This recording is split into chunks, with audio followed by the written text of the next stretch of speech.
So today we're going to be testing out two tempered glass screen protectors made by ZAGG for the Galaxy S24 Ultra. One is their privacy screen that has anti-glare, and then the other is a clear screen protector, the Fusion XTR3. That's supposed to be one of their best screen protectors yet. It's impact resistant and it also has blue light filtration. And you're definitely going to want to stick around until the end of the video because I will be doing a scratch test to see how durable these screen protectors really are and whether or not they're worth your time. And if you guys want to pick these up, I will be putting product links in the video description. And I promise you by the end of this video, you'll know whether or not these screen protectors are right for you. So let's get started. And here we have a privacy screen protector made by ZAGG. So the screen protector has an anti-glare matte finish, and it's also antimicrobial, and it works with the in-display fingerprint sensor. So you get one screen protector, and this is not made from tempered glass. It is going to be a thicker film type of material. You get an installation guide and some installation tools. So first clean off your screen really well with the alcohol wipe, then dry your screen off. Then take your installation tray, making sure that the little top signifier is going towards the camera on your phone. We're just going to take our phone and place it inside the guide. And you can use your wipe to press down on the phone to make sure it's in place. Then take your screen protector, making sure that the little hole is going towards the camera on your phone. We're going to peel off the underside protector. And then place the holes on the guide on the posts on the installation tray, making sure the screen doesn't touch the phone yet. Then take your squeegee and we're going to press down on the screen protector and just squeegee out all the way down. Try to get out any bubbles that you might see. Then take the top layer off the protector. Take your phone out of the tray, and we'll take a look. So we do have a couple bubbles on the screen protector that I see right here, and maybe something right here. We'll try to get those out with the squeegee really quick. So I was able to get that bubble out fairly easily, but there's a mark on the screen protector that is not coming out. And I'm not sure what that's from because the whole screen was protected from the top protector. So not really sure why that's there. But other than that, installation was pretty easy, and we do have a cutout for our front camera. As far as the feel of the screen protector, nice and smooth. And as you can see, it is a matte finish, so it keeps that glare down, which I absolutely love. There is also a pretty good gap all the way around the screen, even though the screen protector does seem to be a little bit misaligned. As you can see, there's a big gap on the bottom and the side, but not so much on the other side. So alignment is a little off. As far as fingerprints goes, it does seem to pick up just very minimal fingerprints on the screen. And you will have to wipe a little bit harder than regular to get those off, but they do come away. Now let's test out our fingerprints. So fingerprints don't seem to be working right away, so let's just re-register our fingerprints, and I also have the sensitivity turned up on my display as well. Now you can see that the screen is dulled down a bit because of the privacy screen, so you might have to turn up the brightness to compensate for that, but once you do, you can see the screen very well. Touch also working perfectly fine, no issues there. So now let's re-register our fingerprints.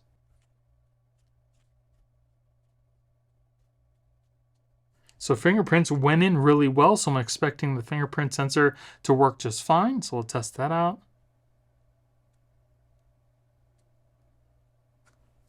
So not really working again. So it worked that time. Let's try it again.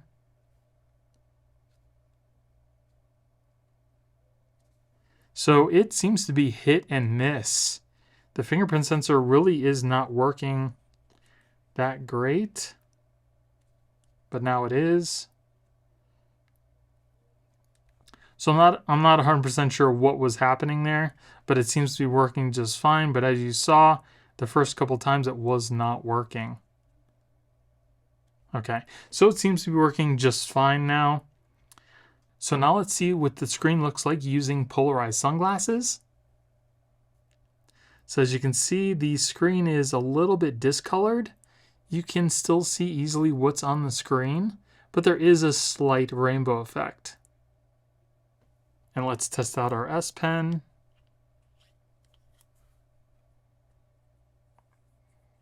So S Pen seems to be working just fine on the screen protector. There is a slight resistance, but it's not bad at all. Very nice. I really like these matte screen protectors. They feel really nice and they look really cool on the phone. So now let's put it in our case.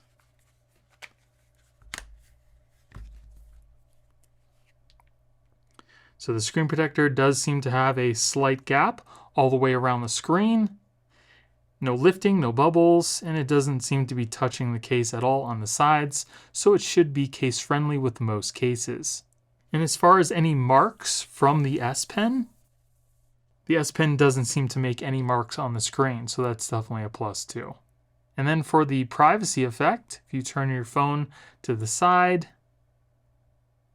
it's not really as good as some of the other tempered glass screen protectors that I've seen for privacy. You can also still see what's on the screen from a pretty good angle. So not sure what's going on there, but the privacy protection doesn't seem to be as good as some of the other tempered glass. Like you really have to tilt the phone to make the screen disappear here. So I'm not really a big fan of that. So now let's move on to the scratch resistance. So regular film screen protectors usually start to scratch around Mohs hardness number 2, which is simply just plastic, and then it gets a little worse with the number 3, which is copper. So we'll start off with the number 2, and then we'll move on to the number 3.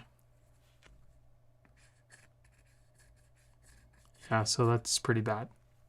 All right, so if we take a closer look, I don't think there's going to be any scratches at the number 2, but we'll wipe it down and take a look. Yeah, so no scratches at the number 2, but we do have deeper grooves at the number 3. So scratch resistance seems to be better than regular film screen protectors. So installation for the screen protector was pretty easy, although it does seem to be slightly misaligned on the phone. There was a little problem with the in-display fingerprints at first, but then it seemed to clear up somehow. So that may or may not be an issue. It also seems to work well with the S Pen. There's no drop protection because this is a film screen protector, and scratch resistance seems to be a little better than regular film protectors. So if you want to lift up the screen protector, all you need to do is get one of the edges up and then peel it off your phone. And as you can see, the phone is undamaged. And then here we have the ZAGG Fusion XTR3 screen protector.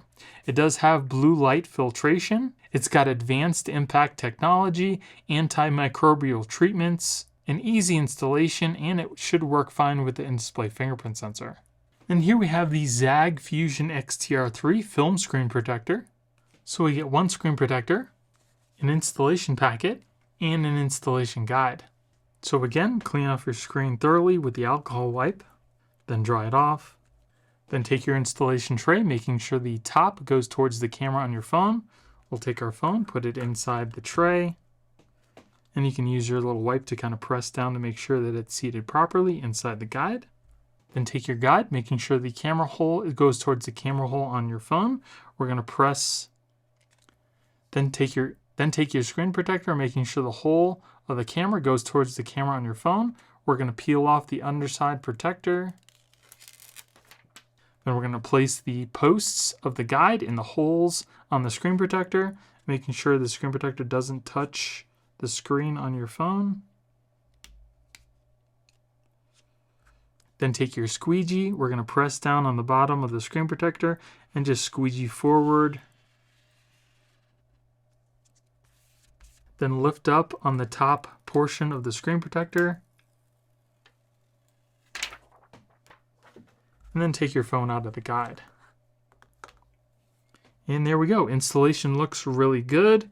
The alignment on this screen protector looks much better than the Privacy. There is also a cutout for your front camera.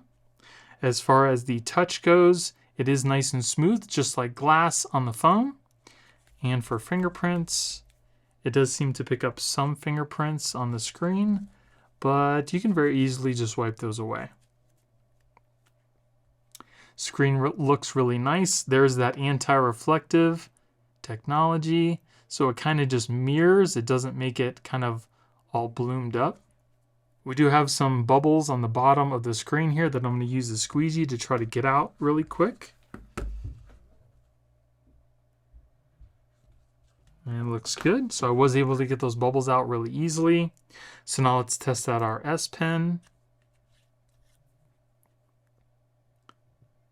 S Pen writes fine on the screen protector. There is a good bit of resistance because it isn't glass, but S Pen is working just fine. Let's see if there's any markings from the S Pen, and it seems to be perfect. Don't see any issues there. So now let's test out our fingerprints. Fingerprints seem to be working just fine. Yeah, no issues there. And as you can see, the screen is crystal clear. Touch working fine.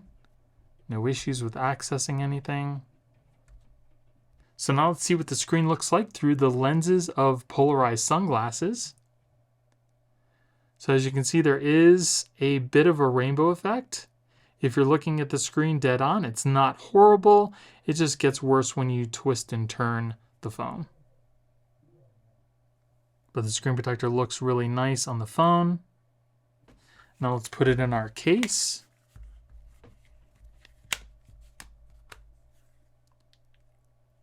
So again, there is a good gap between the screen protector and the case for case compatibility, so it should be compatible with most cases. I also don't see any problems with the anti-reflective coating as well as the blue light filter. All the colors look pretty good. There might be a slight variation in colors, but it doesn't really bother me any if there is any. So now let's test out the scratch resistance. So again, film screen protectors typically start to scratch around the Mohs hardness number 2, which is just simply plastic, and then we'll move on to copper, which is number 3. So then we'll move on to a number 3, which is copper. And it starts to scratch immediately. So I don't see any markings at number 2, but it definitely gets deeper at the number 3. So scratch resistance seems to be better than regular film screen protectors. So installation for the screen protector was really easy. It also does seem to work well with the S Pen and in-display fingerprint sensor. It also does seem to be case friendly. There's no drop protection because this is a film screen protector, and scratch resistance seems to be a little better than regular film screen protectors. And again, if you want to get this film screen protector off, just simply lift up in one of the corners and then peel it off your phone. And as you can see, the screen is undamaged. So the one thing that really bothers me about the ZAGG screen protectors is the fact that they are pretty expensive and they're not even tempered glass. The Privacy screen didn't even really work that well. The XTR3 was a little better, but again, it's still only a film screen protector. But if you really like ZAGG screen protectors and you don't want to mess around with tempered glass, then I guess these would be a good option. So if you guys do want to pick these up, again, I will be putting product links in the video description. And if you guys enjoyed the video, it would really help out my channel if you gave me a thumbs up and consider subscribing. Thank you all for watching. I hope you have a great day, and I'll see you in the next one.